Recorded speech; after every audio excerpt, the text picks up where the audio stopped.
Thank you, Mr. Speaker.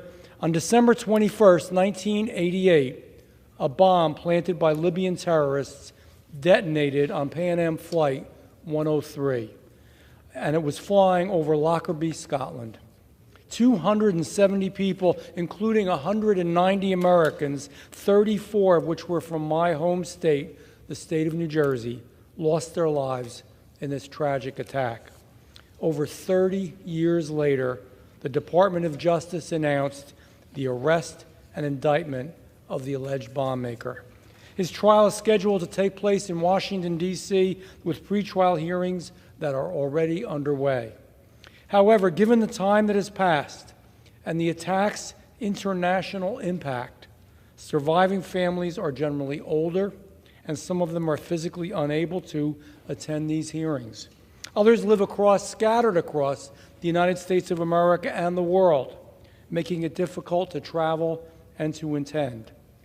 In light of this fact, the government filed an unopposed motion with the court to provide remote access to the proceedings for the victims of this bombing. Unfortunately, the court denied the motion, finding that no statute or case law authorized such an accommodation. This bill, fortunately and importantly, provides that authorization.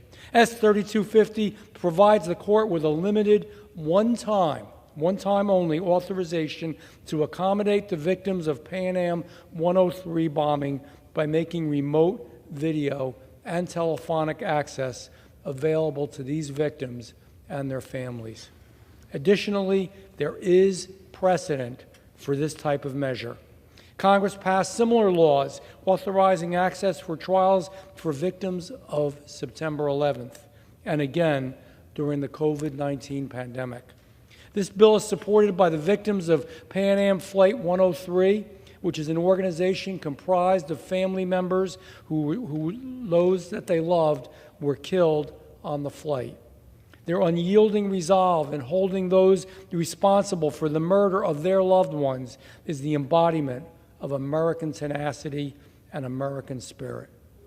I'm proud to have spearheaded the House version of this important legislation, which will ensure the victims of these attacks can witness as the architect of this atrocity faces the full weight of the American justice system. Let this case serve as an unwavering warning to our enemies around the world.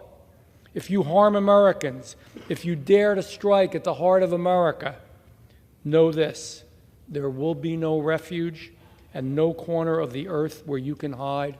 You will find no peace. I urge all members to support this bill, and I do reserve the balance of my time.